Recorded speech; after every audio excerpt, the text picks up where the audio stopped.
നമ്മുടെ Sasi Tharoor M P കഴിഞ്ഞ ദിവസം പറഞ്ഞ ഒരു പൊളിറ്റിക്കൽ സ്റ്റേറ്റ്മെൻറ്റ് നിങ്ങൾ ശ്രദ്ധിച്ചിട്ടുണ്ടാവും. അദ്ദേഹം പറഞ്ഞത് രാഷ്ട്രമാണ് വലുത്, രാഷ്ട്രീയമല്ല എന്നാണ്. അദ്ദേഹം പറഞ്ഞതിന് കുഴപ്പമൊന്നുമില്ല. പക്ഷേ ഒരു ചെറിയ പ്രശ്നമുണ്ട്. അദ്ദേഹം കോൺഗ്രസിൻ്റെ പുറത്ത് പോയിട്ട് അത് പറയണം. കോൺഗ്രസിൻ്റെ അകത്ത് നിന്നും കൊണ്ട് പറയുന്നതിൻ്റെ ചരിത്ര വിരുദ്ധത അല്ലെങ്കിൽ രാഷ്ട്രവിരുദ്ധത എത്രത്തോളം ഉണ്ടെന്ന് നിങ്ങൾക്ക് മനസ്സിലാവും.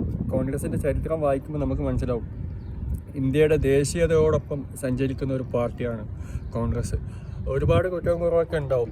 കുടുംബ പാർട്ടിയാണെന്ന് പറയാം, അല്ലെങ്കിൽ അഴിമതിയുടെ പ്രശ്നം പറയാം. എന്തൊക്കെ പറഞ്ഞാലും ഇന്ത്യൻ നാഷണൽ കോൺഗ്രസിനെ മാറ്റി നിർത്തിക്കൊണ്ട് ഇന്ത്യയുടെ ചരിത്രം ഒരിക്കലും പൂർണ്ണമാവില്ല.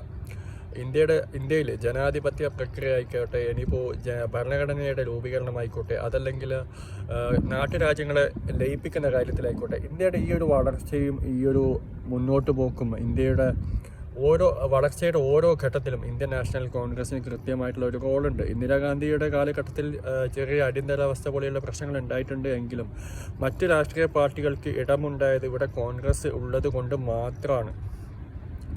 അങ്ങനെ ഒരു പാർട്ടിയിലൂടെ വളർന്നു വന്ന് ആ പാർട്ടിയുടെ തണലിൽ നിന്നും കൊണ്ട് രാഷ്ട്രീയമല്ല വലുത്, രാഷ്ട്രമാണ് എന്ന് പറയുന്നതിൽ ഔചിത്യമില്ലായ്മ ആക്കിയെടുക്കാവുന്നതേ ഉള്ളൂ. അപ്പോൾ അല്ലെങ്കിൽ ഒരു 10-25 കൊല്ലം മുമ്പ് മഴയത്ത് പൊട്ടിമുളച്ച ഒരു പാർട്ടിയല്ല കോൺഗ്രസ് എന്നത് ചരിത്രം വായിക്കുന്ന ഏതൊരാൾക്കും നമുക്ക് മനസ്സിലാക്കിയെടുക്കാൻ പറ്റുന്ന കാര്യമുള്ളൂ. അപ്പോൾ ഈ ഒരു ചരിത്രപരമായിട്ടുള്ള വിഡ്ഢിത്തം അത് ചില രാഷ്ട്രീയ പ്രസ്ഥാനങ്ങൾ മുന്നോട്ട് പറയുന്നത് കേൾക്കാം. രാഷ്ട്രമാണ് വലുത്.